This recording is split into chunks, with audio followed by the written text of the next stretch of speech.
Hola, soy Sara Nicolás Párraga, soy facultativa en el Departamento de Biología Molecular de SILA y después de la interesante presentación del doctor Cleversain, voy a presentarles los genotipos de VPH y su importancia clínica. Inicialmente, voy a hacer un repaso a la epidemiología de los distintos genotipos de VPH según su potencial carcinogénico. La Agencia Internacional de Investigación sobre el Cáncer, la IARC, ha clasificado los genotipos de VPH según los 4 tipos que ven aquí en esta diapositiva. El grupo 1, que contiene los papilomavirus carcinogénicos para seres humanos. En este grupo se incluyen los VPH de alto riesgo 16, 18, 31, entre otros. Después tendríamos el grupo 2A, donde están clasificados los papilomavirus probablemente carcinogénicos para humanos, donde tendríamos el 68. Después el grupo 2B, que incluye los papilomavirus posiblemente carcinogénicos para humanos, que incluyen todos estos VPHs que ven a continuación. Y finalmente el grupo 3, que son los papilomavirus que aún no han sido clasificados como carcinogénicos para seres humanos. En este último grupo tenemos los VPHs de bajo riesgo 6 y 11. Bien, como muchos de ustedes ya estarán familiarizados, la infección crónica de VPH de alto riesgo en un epitelio epitelial escamoso-cervical suele ser es la causa principal de una lesión de cervix y de un cáncer cervical. Es por ello que, aunque mis compañeros previamente ya han presentado la evolución de la lesión en el cervix, una vez infectada por VPH, me gustaría repasar brevemente los estadios de la lesión. De izquierda a derecha, como ven, inicialmente presento un epitelio escamoso normal, representado en este color de células azules. Esto es un epitelio, en principio, no infectado por un papiloma de alto riesgo. ¿Qué sucede si este epitelio se infecta con un VPH de alto riesgo? Pues que desarrolla una lesión de bajo grado intraepitelial de bajo grado intraepitelial según la clasificación citológica. Esta lesión elesil incluye las displasias muy leves y leves y a nivel histológico son las clasificadas como neoplasias intraepiteliales cervicales de tipo 1. Estas lesiones tienen poco riesgo de desarrollar un cáncer cervical y suelen regresar y remitir espontáneamente. Sin embargo, si estas lesiones avanzan o progresan, pueden pasar a ser lesiones intraepiteliales de alto grado o HSIL, como diríamos en clasificación citológica. Las HSIL contemplan las displasias moderadas, las displasias severas y el carcinoma in situ y también a nivel histológico se las clasifica como neoplasias intraepiteliales cervicales tipo 2 o tipo 3, TIN2, TIN3. Mientras las TIN2 son lesiones que tienen igual riesgo de regresar o remitir que de progresar, las lesiones TIN3 suelen ser aquellas precursoras de un cáncer invasivo y por lo tanto tienen un riesgo mayor a producir ese cáncer. Es por eso que estas lesiones, una vez se diagnostican, se suelen operar y se suelen tratar con cirugía, como por ejemplo la biopsia de cono para extinguir o sacar ese tejido que es patológico. Pero la pregunta viene aquí, al final. La pregunta que va a ser el hilo conductor de esta presentación es la siguiente: ¿cuáles son los genotipos de VPH que incrementan el riesgo de progresión a la lesión de CIN3 o mayor? Bien, a esta pregunta que ya les acabo de formular, les presento otras dos. una lesión L-sil-CIN2 que está a similar riesgo de remitir que de progresar podría verse afectada por el fenotipo de VPH. Segunda cuestión, ¿cómo influye en la decisión terapéutica el manejo de las mujeres en sí la determinación de este fenotipo de VPH en el cribado de cérvix? Bien, para responder estas preguntas, iniciaré presentándoles un seguido de datos a nivel mundial. La primera diapositiva que les presento para abordar datos es esta contribución de los distintos genotipos de alto riesgo a la contribución relativa a la producción de o progresión de un cáncer cervical, ¿no? No la progresión, sino al desarrollo de un cáncer cervical. Bien, como podemos observar, los VPHs que tienen una contribución relativa mayor son el 16 con un 60,3, el 18 con un 10,5 y el 45 con un 6,1. Pero no me quisiera nada más centrar en estos datos de la contribución a cáncer cervical, sino más en cuáles son los tipos que presentan un mayor riesgo asociado a la progresión de una lesión CIN3 una vez producen una infección. Y es que aunque el VPH16 es uno de los que tiene más riesgo asociado de desarrollo de lesión CIN3 una vez hace una infección, me quisiera centrar en el VPH33, que aun no teniendo tanta contribución relativa en cáncer cervical, sí que presenta un alto riesgo asociado a desarrollo de una lesión CIN3 una vez produce una infección. De igual modo, y también para remarcar, sería el caso del genotipo 35, que tiene un 2,8 por 100 más riesgo, ¿no? Un 2,8 más riesgo de desarrollar esa lesión CIN3 a 9 años una vez se produce esa infección, que casi es igual que la que tiene el 18. Y así podríamos hacer un resumen de todos estos tipos que están en el grupo verde, que son los tipos que están clasificados a nivel filogenético dentro de los alfa papilomavirus en el grupo 9, donde está también clasificado el 16, y que todos ellos parece ser que tienen un riesgo asociado alto en la progresión de una lesión a CIN3 o mayor. Bien.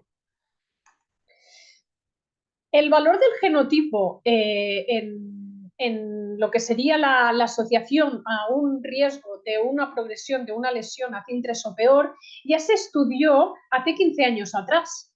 En este estudio que les presento, ya desarrollado por un grupo danés en 4.000 o más de 4.000 mujeres, sin una lesión citológica inicial, que se la siguió durante 12 años, presentan datos muy interesantes.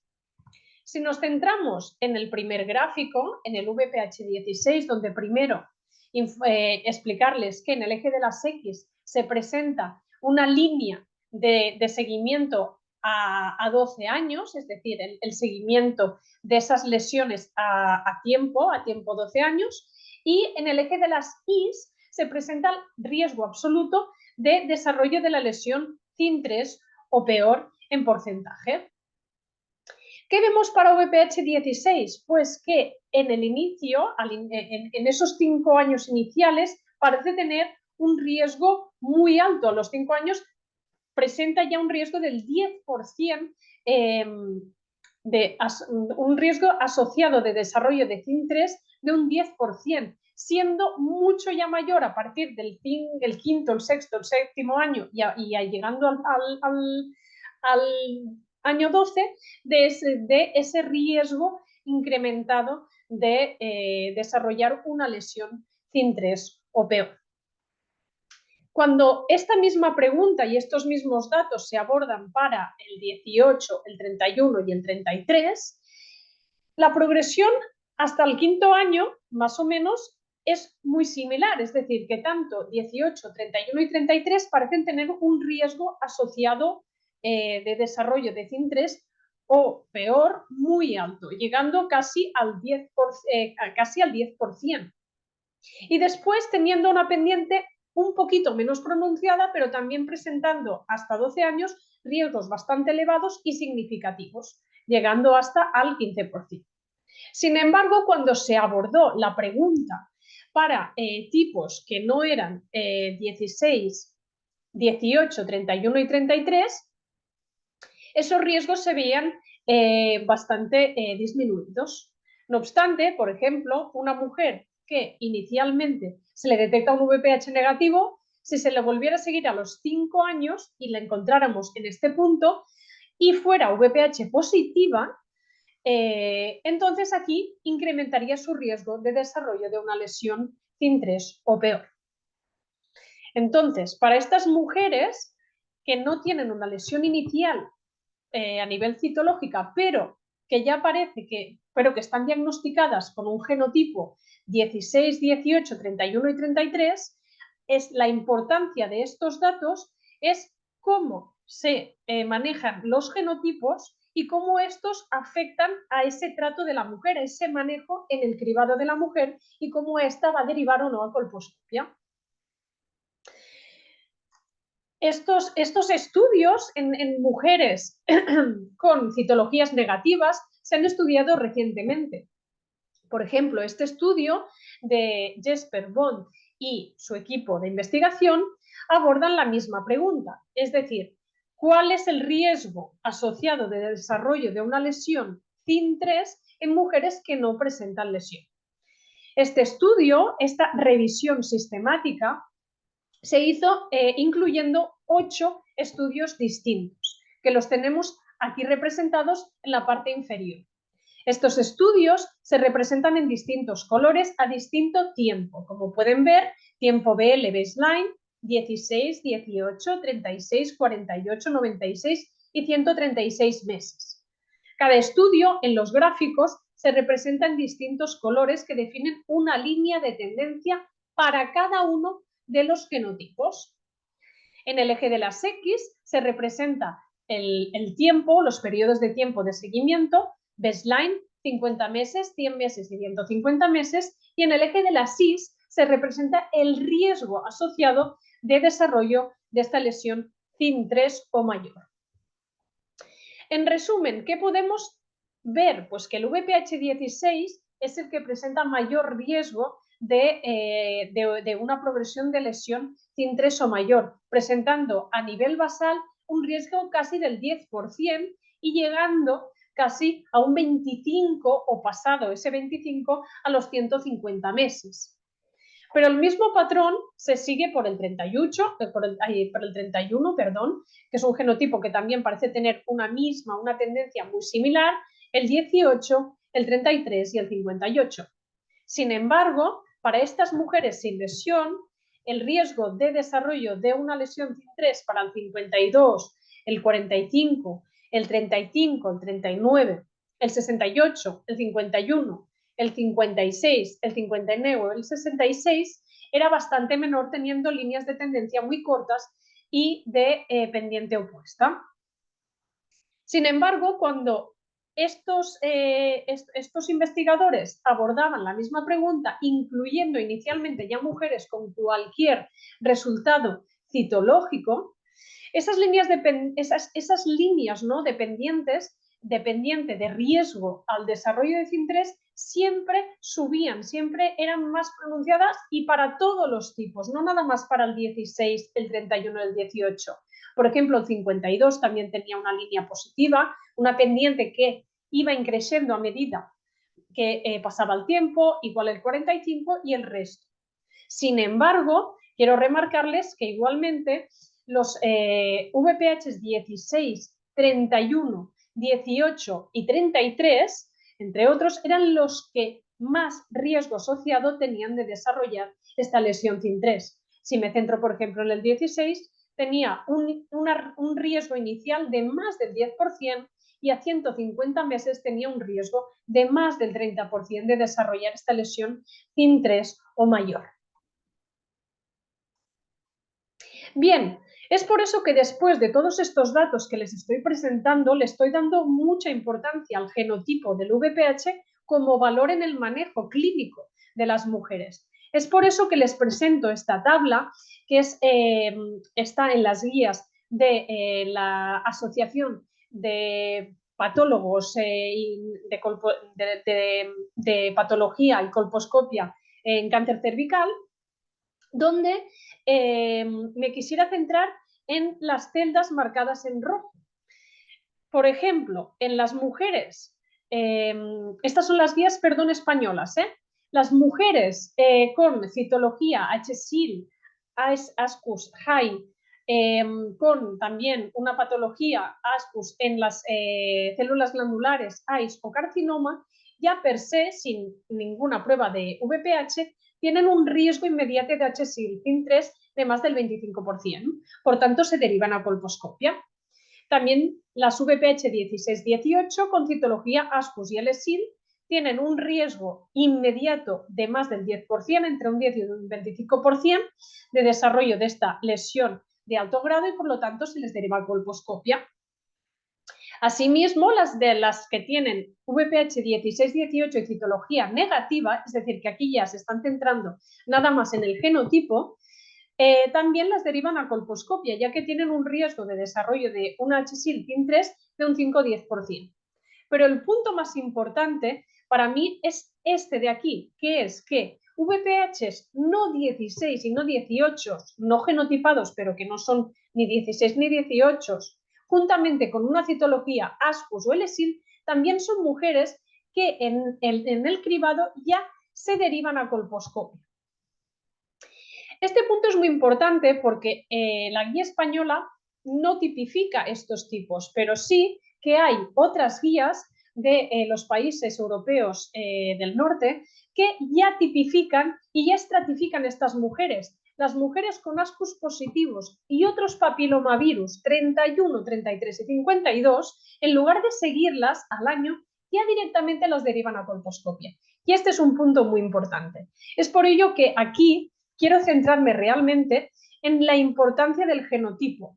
Y respondemos ya a las preguntas, es decir, ¿cuáles son los genotipos que incrementan el riesgo de una lesión de FIN3? Pues el 16, el 18 y otros no 16 y 18 que están ahí, que son el 31, el 33, el 58, el 52, entre otros. A la pregunta si una lesión FIN2, LSIL que está ahí, FIN2 que está a igual riesgo de remitir que de progresar, ¿cómo se puede ver afectado por un genotipo? Pues es muy importante porque dependiendo del genotipo a la mujer se la va a tratar ya distinta y esa lesión ya le vamos a atribuir ese riesgo asociado de que progrese en lugar de que remita. O sea, es muy importante este punto. Y después, el siguiente punto es si afecta en el cribado de las mujeres. Pues claro que sí, el genotipo ya per se vemos que o bien solo o bien con unas citologías ASCUS ya las derivan a colposcopia, tal y como presentado en las guías de la AEPCC del 2022, las más recientes, o bien como hacen los países del norte que ya con un ASCUS positivo y VPH 31, 33 y 52 ya derivan a esas mujeres a colposcopia debido a ese riesgo incrementado de desarrollo de FIN3 inmediato. Bien, pero una vez aquí, y me he basado en todos estos estudios a nivel mundial, quisiera abordar un poco Ecuador, ¿no? Los datos, ¿qué dicen? Pues vayamos a su país. Este estudio que les presento inicialmente es una descripción de las prevalencias de VPH en población, de genotipos de VPH en población general. ¿Qué vemos? Pues que los tipos más prevalentes son los que he marcado en rojo y realmente, como he dicho y como he ido explicando, son aquellos genotipos que ya a nivel mundial y a nivel de todos los estudios parece ser que tienen ese riesgo incrementado de desarrollo de una lesión FIN3. Por lo tanto, atención, aunque sea nada más una distribución de la prevalencia a nivel de población general, ya tenemos ahí el foco puesto en los genotipos y en cómo tratar a esas mujeres si se las sigue. Presento también un estudio también realizado por investigadores en Ecuador, en mujeres de Ecuador, donde se abordan 431 mujeres ya con citología patológica. ¿Qué ven estos investigadores? Pues en infección simple que los VPH más prevalentes son el 16, el 18, también el 58, y que en múltiple infección son el 16, el 18, también el 51, el 58 y el 31. Por lo tanto, ojo, aquí también aparecen esos papilomavirus que no son 16 y 18 y que tienen ese riesgo incrementado al desarrollo o a la progresión de esa lesión CIN3 o mayor una vez producen la infección. Si estos datos se estratifican, como ven en la imagen de la derecha, en los distintos clasificaciones histológicas y citológicas, de la lesión, se ve claramente que los VPH más prevalentes son el 16, el 18, el 51, en todas menos en el ASCUS, donde el 58 parece tener bastante importancia y queda el tercero más prevalente. Finalmente, les presento otro estudio realizado en mujeres de Ecuador, donde se clasifica ya en las lesiones a nivel histológico y se estudia también la prevalencia de genotipos de alto riesgo en esas lesiones, en CIN1, en CIN2-3 o en cáncer. Aquí lo marco. Bien, en resumen es un poco lo mismo, aunque me centro en prevalencias, ya vemos que aunque el 16 es el más prevalente, el 58, el 31, el 52 y el 18 son tipos que están en esas lesiones y que tienen un riesgo incrementado en el desarrollo, en este caso, pues de que estas lesiones CIN2, CIN3 progresen a cáncer, por ejemplo. Bien, si estas lesiones CIN3 no se tratan, evolucionan y pasan a crear o a desarrollar un cáncer cervical, pues aquí les presento lo que serían los VPH más prevalentes en los cánceres cervicales y cáncer cervical de célula escamosa en Ecuador. ¿Qué vemos? Pues principalmente que el 16 es el VPH, el genotipo más prevalente, seguido del 58, del 52, del 31. Que son esos tipos están allí y esos tipos se les tiene que dar mucha importancia en el tanto de por sí en el genotipo como en el cribado de esas mujeres y en cómo esas van a derivar o no a colposcopia, en el supuesto de que fueran CIN3 y no pasaran a cáncer. Bien, finalmente les presento las conclusiones de esta presentación. Primero de todo, el genotipo de VPH en el cribado de cáncer cervical tiene una utilidad clínica. Segundo, el riesgo asociado de CIN3 o mayor varía según el genotipo de VPH detectado al inicio de la infección. VPH 16 y 18 son los genotipos con mayor riesgo asociado al desarrollo de CIN3 a lo largo del tiempo, independientemente del resultado citológico basal. VPH 31, 33, 45, 52 y 58, entre otros tipos no HPV 16 o 18, presentan también un riesgo asociado significativamente elevado en el desarrollo de las lesiones CIN3 o mayores a lo largo del tiempo, independientemente del resultado citológico basal. Finalmente, el diagnóstico citológico más el genotipo de VPH en el cribado basal permite establecer los riesgos asociados a sufrir lesiones CIN3 o mayores y permite un manejo de las mujeres mucho más adaptado al riesgo de estos VPH y derivarlas a colposcopia si es necesaria, como he presentado en las guías y también en el estudio de cohortes. Finalmente, quiero agradecerles su atención, muchas gracias y doy paso a la última presentación que va a exponer la doctora Maripaz Cañadas con las futuras perspectivas. Gracias de nuevo.